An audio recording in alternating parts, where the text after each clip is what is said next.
नमस्ते। इससे पहले के टॉपिक में मैंने मुग़ल वास्तुकला की प्रमुख विशेषताओं पर चर्चा की थी। आज हम मुग़ल स्थापत्य देखेंगे। बाबर से लेकर अकबर तक का जो काल था, उसमें कौन कौन से प्रमुख भवनों का निर्माण हुआ और उन भवनों की प्रमुख विशेषताएं क्या रही। जैसे हम देखते हैं कि बाबर और हुमायूं स्थापत्य पे ज़्यादा ध्यान नहीं दे पाए, क्योंकि उनको विशाल साम्राज्य की स्थापना करनी थी। लेकिन फिर भी उन्होंने कुछ स्थापत्य का निर्माण किया, विशेष भवनों को बनाया। बाबर नामा में दिए गए विचारों से लगता है कि बाबर को भारतीय भवन पसंद नहीं थे, और जैसे ही वह युद्ध से मुक्त हुआ, उस विश्राम के लिए आगरा आया और वहाँ उसने एक उद्यान आगरा का आराम बाग बनवाया। इस उसके अनुसार भारत में वास्तुकला में सुडौलपन का अभाव था। उसने उद्यान बनवाते समय आयोजना को सामंजस्यपूर्ण और ज्योमेट्री पद्धति पर आधारित रखा। यहीं से उद्यानों की परंपरा शुरू हुई और भारत में मुगल उद्यान बनने लगे। इनमें से आरंभिक उद्यानों के अवशेष हमें आगरा के पास धौलपुर की खुदाई में भी देखने को मिले हैं। बाबर द्वारा जो बनवाए गए जो प्रमुख भवन थे, उनमें हम देखते हैं कि पानीपत की काबुली बाग की मस्जिद जो ईंटों की बनी है, रोहेलखंड में संभल की जामा मस्जिद, आगरा में आराम बाग जहां बाबर को पहले दफनाया गया था, बाबर के सेनानायक मीरत द्वारा अयोध्या में बनाई गई बाबरी मस्जिद, और लाहौर का शालीमार बाग, पंजाब की तलहटी का पिंजौर बाग आदि बाबर के समय बनवाए गए प्रमुख भवन रहे हैं। अब हुमायूं ने क्या किया? हुमायूं ने भारत से जाने से पूर्व 1533 में दिल्ली में एक नए नगर की नींव रखी, जिसका नाम दीन पनाह यानी धर्म का शरण स्थल पुराना किला रखा। इस नगर की दीवारें रोड़ी की बनी हुई थी और सामान्य भवनों को महलों के रूप में परिवर्तित किया गया है। आधुनिक इतिहासकार इस नगर का संबंध पांडवों की राजधानी इंद्रप्रस्थ से जोड़ते हैं। दीन पनाह के बाहर हुमायूं का मकबरा लाल पत्थर का है, जिसका गुम्बद संगमरमर का है। इस भवन का आयोजन को अकबर का समर्थन प्राप्त था और इसका निर्माण अकबर की सौतेली माँ हुमायूं की पत्नी हाजी बेगम द्वारा करवाया गया।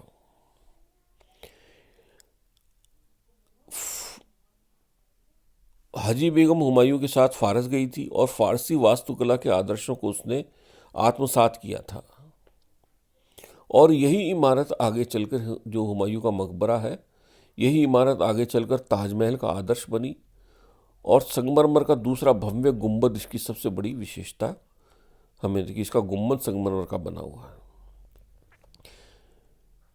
इस मकबर के चारों ओर 4 बाग की स्थापना की गई। ये 4 चतुर्भुज में है।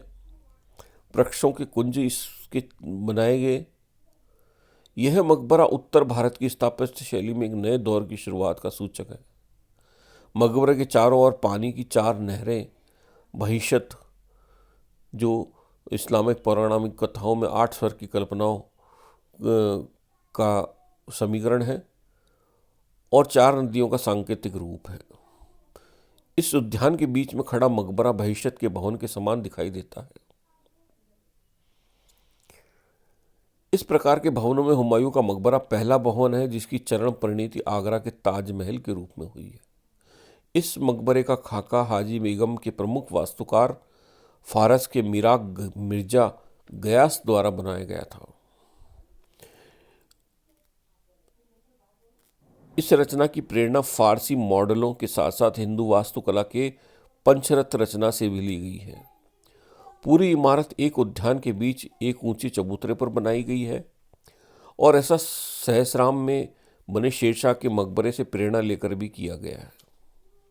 मकबरा तराशे गए लाल पत्थर से बना है और जिसमें विपरीत रंग के सफ़ेद संगमरमर की नक्काशी की गई है, लेकिन गुम्बद संगमरमर का बना है। इसके प्राचीर के छज्जे व छतरियाँ विशुद्ध भारतीय हैं और पूरा परिसर जो हुमायूं के मकबरे का पूरा परिसर है फारसी और भारतीय परंपराओं का सम्मिश्रण है। तो हम देखते हैं कि हुमायूं का मकबरा एक तरह से जो मुगल वास्तुकला थी उसका एक प्रारंभिक आदर्श रहा और जिसका अनुसरण ताजमहल में भी किया गया। आगरा के निकट हुमायूं द्वारा एक मस्जिद बनाई गई। हुमायूं द्वारा हिसार के फतेहाबाद में भी एक मस्जिद का निर्माण किया गया। हुमायूं कालीन अन्य प्रमुख इमारत जैसे दिल्ली में पुराना किला जिसको दीन पनाह कहा गया, आगरा के निकट मस्जिद, हिसार की फतेहाबाद की मस्जिद आती रहे। इसके बाद शेरशाह सूरी को हम देखते हैं क्योंकि शेरशाह सूरी हुमायूं के बाद ही गद्दी पर बैठा था। हालांकि वो उसका वंश अफगान था, अफगान वंशी था, मुग़ल नहीं था, लेकिन फिर भी हम इसकी शैली को हम इसमें देखते हैं कि शेरशाह सूरी ने क्या किया। शेरशाह सूरी जो था उसने दिल्ली में एक नए नगर, छठे नगर शेरगढ़ या दिल्ली शेरशाही की नींव रखी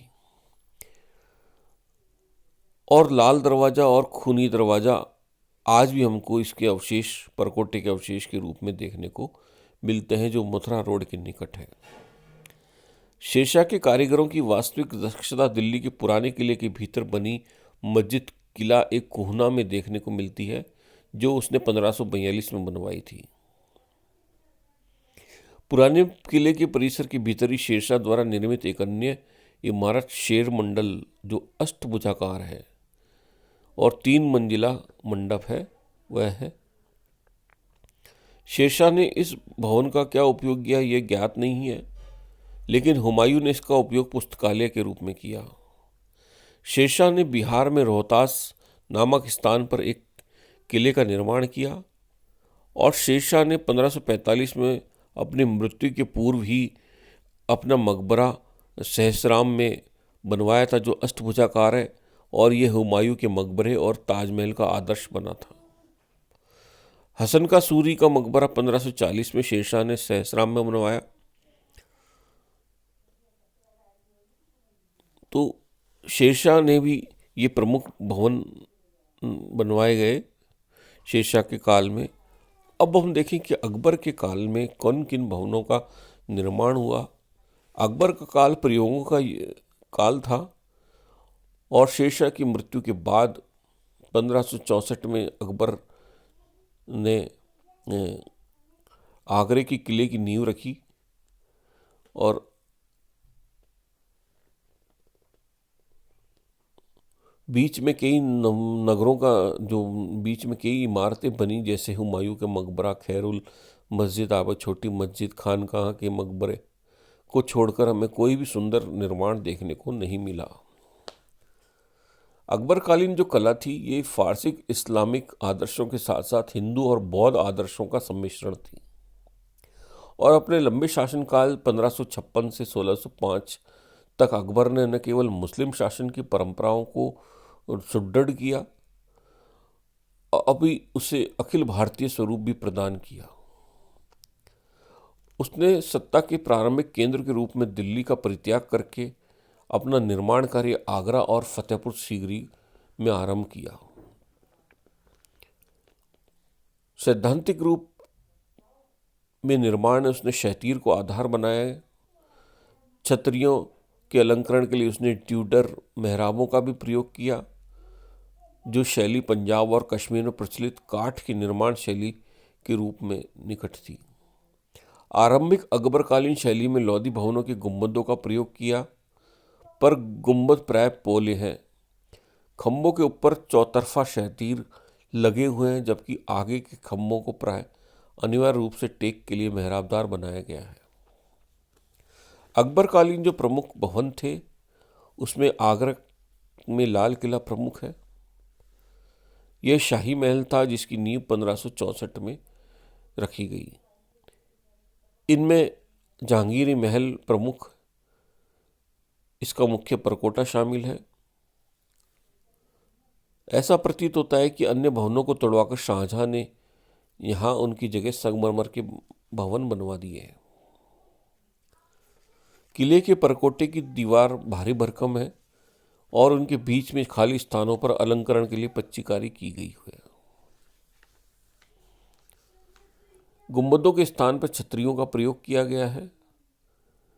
संभवतः ग्वालियर की शैली का इस यहाँ प्रयोग किया गया है, क्योंकि उसमें सरफेस इस्लामी और हिंदी परंपराओं का समावेश देखने को मिलता है। फारसी परंपरा रंगीन और चिकनी टाइलों के प्रयोग में दिखाई देती है, जो कि बाहरी दीवार पर की गई है, जबकि छतरियाँ और भीतरी विन्यास के मध्य भारत के हिंदू राजाओं की हवेलियों की नकल की गई है। आगरा का किला लगभग 2.5 मील में बना है और इसकी दीवारें 70 फीट ऊंची हैं। इसमें 2 दरवाजे हैं, दिल्ली दरवाज़ा और अमर सिंह दरवाज़ा। 4 दीवारी के भीतर अकबर ने लगभग 50 इमारतें लाल पत्थर की बनवाई थी। जहांगीर महल के अतिरिक्त अकबरी महल इसमें प्रमुख इमारत है। फतेहपुर सीकरी अकबर के काल में दूसरा बड़ा प्रयोग 1570 से 85 के बीच में किया गया, जब उसने आगरा से 26 मील पश्चिम में फतेहपुर सीकरी में मुगल राजधानी की नींव रखी। सीकरी पहाड़ी पर रहने वाले संत शेख सलीम चिश्ती ने अकबर के 3 पुत्रों के जन्म की भविष्यवाणी की थी और उसके तुरंत बाद 1569 में राजकुमार सलीम का जन्म हुआ। 1570 के दशक में अकबर सफलता के चरम पर था और उसने गुजरात और राजस्थान में विजय मिली थी। तो उसने सोचा कि सीकरी पहाड़ी पर बनी राजधानी भाग्यशाली होगी और अबुल फजल और मोहम्मद आरिफ कंदरी ने लिखा कि सलीम के जन्म 1569 के 2 वर्ष बाद 1571 में उसने फतेहपुर सीकरी के निर्माण का आदेश दे दिया था। लेकिन J.H. रिचर्ड ने लिखा कि शेख सलीम चिश्ती के प्रति आदर प्रकट करने के बजाय इस राजधानी को बनाने का उद्देश्य रणनीतिक, राजनीतिक और वैचारिक दोनों था, क्योंकि पश्चिम में पाशा के शत्रुओं राजपूतों के साथ शांति स्थापित हो चुकी थी। अब शत्रु पूर्व में अफगान थे। सीकरी, अजमेर और आगरा, जो मुगल शक्ति की सुदृढ़ता के केंद्र थे, उनके बीच एक सुरक्षित गलियारे यानी कॉरिडोर के रूप में था। इसलिए उसने सीकरी को अपनी राजधानी बनाया। राजस्थान और उत्तर प्रदेश से होकर पूर्व की ओर बंगाल की गंगा घाटी में पड़ने वाले मैदानों की प्रसार करने की योजना के लिए सीकरी उपयुक्त स्थान था और दक्षिणी पश्चिम में गुजरात जैसा समृद्ध क्षेत्र था। तो इन सभी कारणों से सीकरी को बनाया गया, न कि केवल शेख सलीम चिश्ती के प्रति आदर प्रकट करने के लिए, ऐसा डॉक्टर J.H. रिचर्ड द्वारा कहा गया। महलों के बीच में बनी मस्जिद में शेख सलीम चिश्ती का मकबरा बनवाकर अकबर ने सांकेतिक रूप से राजनीतिक और आध्यात्मिक सत्ता का परस्पर संयोजन किया। माइकल ब्रॉन्ड और ग्लेन डिलारी ने भी यह माना कि बड़े युद्ध समाप्त हो जाने के बाद सीकरी राजनीतिक स्थिरता और सैन्य विजय की अभिव्यक्ति थी। फतेहपुर सीकरी में भवनों को जोड़ने के लिए गलियों व सड़कों के स्थान पर चबूतरों व प्रांगण का प्रयोग किया गया। अनेक प्रसादों व कक्षों का निर्माण प्रांगण और चबूतरों के चारों ओर किया गया।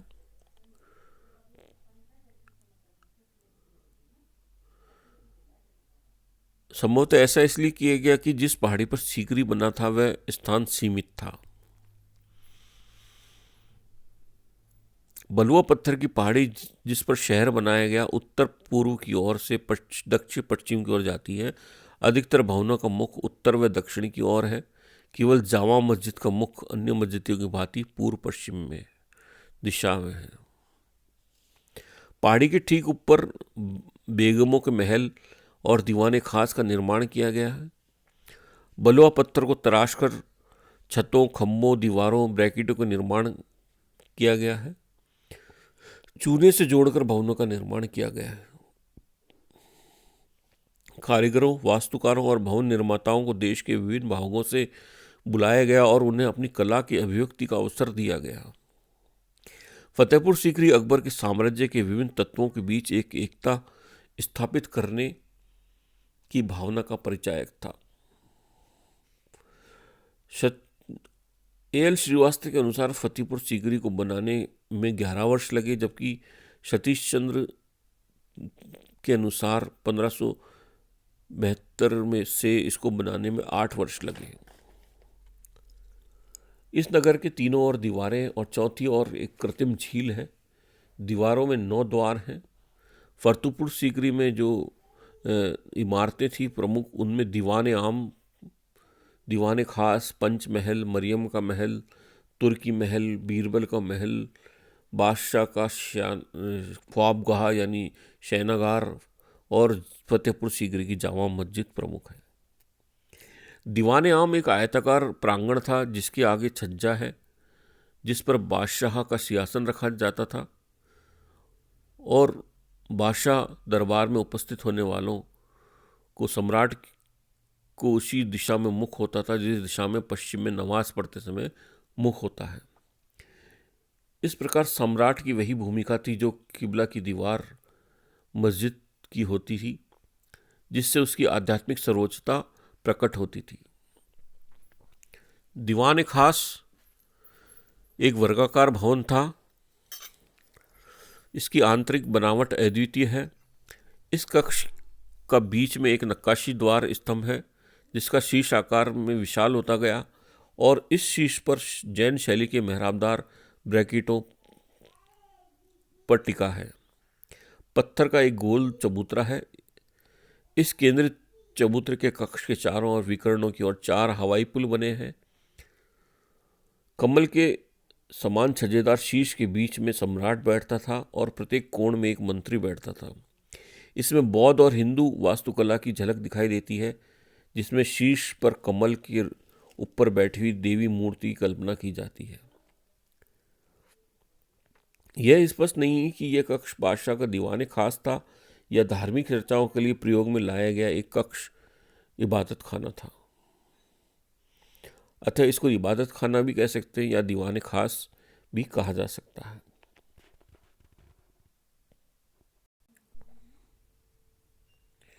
फतेहपुर सीकरी में एक अन्य प्रमुख इमारत है पंचमहल। 5 मंजिलों वाला आयताकार महल, इसको कभी हवा महल भी कहा जाता था, जिसमें क्षेत्रीय वास्तुकला की झलक मिलती है। यह बादशाह के लिए खुली हवा में घूमने का स्थान था। इसमें विभिन्न मंदिरों में प्रयुक्त सभी तरह के स्तंभों का इस्तेमाल चौरस छतों को सहारा देने के लिए किया गया।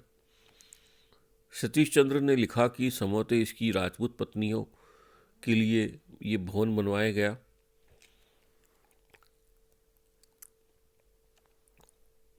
और इसमें गुजरात की स्थापत्य शैली का सबसे ज़्यादा प्रयोग किया गया। इसके अलावा जोधाबाई का महल सबसे बड़ा है, जिसमें अनेक कक्ष व महल है।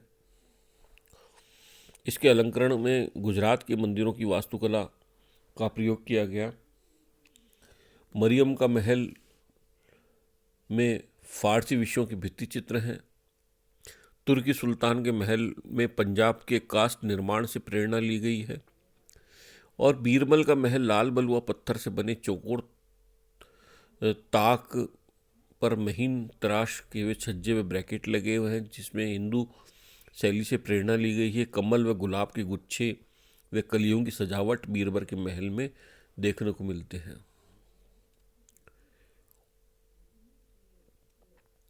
फतेहपुर सीकरी की जो जामा मस्जिद है, उसमें धार्मिक प्रयोग में आने वाली इमारतों की पारंपरिक शैलियों का प्रयोग किया गया। इसके मस्जिद के दक्षिण में बुलंद दरवाज़ा है। इसी मस्जिद के प्रांगण में शेख सलीम चिश्ती का मकबरा और उत्तर की ओर बनी इस्लाम खान, जो अकबर के दरबारी और शेख का पुत्र था, उसकी कब्र है। जामा मस्जिद का निर्माण 1571 में प्रारंभ हुआ।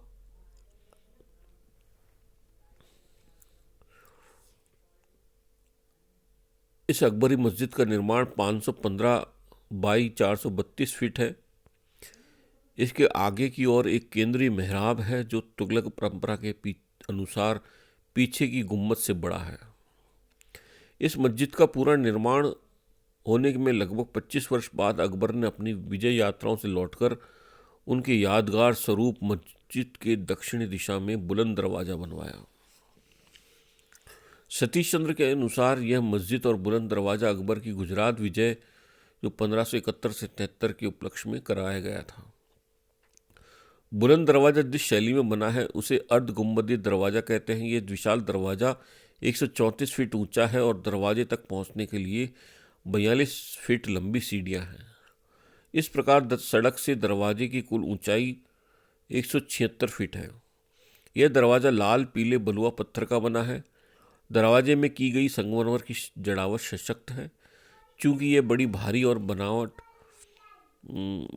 बनावटी नहीं है, इससे ज्ञात होता है कि अकबर ने इसका निर्माण उन्हीं कारीगरों को सौंपा होगा जिन्होंने दिल्ली में हुमायूं का मकबरा बनवाया था।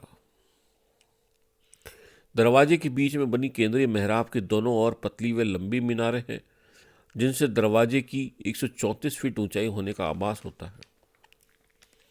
दरवाजे के शीर्ष पर कंगोरे व छतरियां बनी है। यहीं चिश्ती का मकबरा भी बना है, शेख सलीम चिश्ती का। यह कोमल नारित्व से युक्त, परिष्कृत और भली भांति तराशा गया है। अकबर के काल में यह नीची गुम्बद वाला बलुआ पत्थर का मकबरा था। जहांगीर के काल में बलुआ पत्थर निकालकर उनकी जगह संगमरमर लगा दिया गया। शेख के पुत्र इस्लाम शाह की कब्र भी नहीं है जो मस्जिद के उत्तर में बनी है। इसके अतिरिक्त टकसाल, सरकारी दफ्तर, पुस्तकालय आदि भवन भी सीकरी में बनाए गए। इबा कोच ने सीकरी के भवन निर्माण कला पर 3 प्रभावों की ओर संकेत किया है। पहला, जोधाबाई और बीरबल के महल के स्थापत्य के नमूने और सजावट पर गुजरात और मालवा की परंपरा का प्रभाव देखने को मिलता है। दूसरा, दिल्ली सल्तनत यानी खिलजी व इलवारी तुर्क परंपरा का भी प्रभाव है जिसमें सजावट के लिए बलुआ पत्थर का प्रयोग किया गया जाता था। राजा बीरबल के महल में मेहराब पर कमल व गुलाब के गुच्छे व कलियों की सजावट है। ये मेहराब सजावटी बलुआ पत्थर के विशिष्ट नमूने हैं। और तीसरा, तुर्की सुल्तान के महल की छतों के स्थापत्य पर शीशम लकड़ी के स्थापत्य का प्रभाव है। इसका प्राचीनतम उदाहरण बुखारा में मौजूद है। तो फतेहपुर सीकरी का वास्तु अकबर की सुलह कुल की नीति का परिचायक था जिसने साम्राज्य की विभिन्न शैलियों का सम्मिश्रण किया था। उसकी वास्तुकला राजनीतिक स्थिरता और सांस्कृतिक समन्वयता और उसके विकास को दर्शाने का सशक्त माध्यम थी। एटिलियो पैटर्न सिसलियो के अनुसार यह संपूर्ण राष्ट्र का नेता बनने के लिए एक कटिबद्ध शासक की राजनीतिक घोषणा थी, न कि इससे किसी एक हिस्से का प्रतिनिधि बनने की। तो अकबर एक महान मुगल सम्राट था और उसने एक अखिल भारतीय शैली को निर्मित किया। फतेहपुर सीकरी हर दृष्टि से वैभवपूर्ण था, लेकिन अकबर ने 1585 में उसने त्याग दिया। यह निर्णय करना कठिन था कि वह राजनीतिक कारणों से लाहौर में रहने लगा या सीकरी में पानी की उपलब्धता की कमी के कारण उसने ऐसा किया। यह ज्ञात नहीं है कि लेकिन 1585 में उसने इस नगर को सदा के लिए छोड़ दिया था। इलाहाबाद का किला, अपने शासन के अंतिम समय में उसने इलाहाबाद का किला बनाया और जो इलाहाबाद का किला है वह लाल बलुआ पत्थर से बनाया गया था। लाहौर का किला आगरे के किले के समान ही है, लेकिन इसमें अंतर लाहौर के किले की सजावट अधिक घनी है और इसके तोड़ों में हाथी व सिंहों की मूर्तियाँ तथा खिड़की दरवाजे के किनारों पर मोरों की मूर्तियाँ इतनी अधिक बनी है कि अनुमान लगाया जा सकता है कि इनके बनाने में हिंदू कारीगरों की संख्या बहुत अधिक रही होगी और इसकी देखभाल में धार्मिक कट्टरता से काम नहीं लिया गया होगा। इसके अलावा अटक का किला, अजमेर की मस्जिद, मेरता की मस्जिद अकबर के समय बनवाई गई। अकबर की वास्तुकला में पूर्व सुल्तानों की शाही शैली के साथ गुजरात और मालवा, चंदेरी, ग्वालियर की जो क्षेत्रीय शैलियाँ थीं उनका संयोजन देखने को मिलता है। बाद में उससे फारस और मध्य एशिया की शैलियाँ भी प्रभावित की और उसने संतुलन कायम किया। एल श्रीवास्तव ने इन मिश्रित कला को राष्ट्रीय स्थापत्य शैली कहा। फतेहपुर सीकरी के बारे में फर्ग्यूसन ने लिखा कि यह उस महान व्यक्ति की परछाई है जिसको इसने बनवाया था। अकबर का सिकंदरा में मकबरा बनवाया गया। संभवतः इसका नक्शा भी अकबर ने ही बनवाया था और जहांगीर ने इसे पूर्वा कराया। यह सभी मुगल इमारतों से भिन्न और इसकी छत सपाट है, इसमें गुम्बद नहीं है। तो ये प्रारंभिक मुगल शैली थी जिसकी चरम परिणति हम शाहजहाँ के काल में देखते हैं, जब संगमरमर का प्रयोग बहुत अधिक होने लगा था।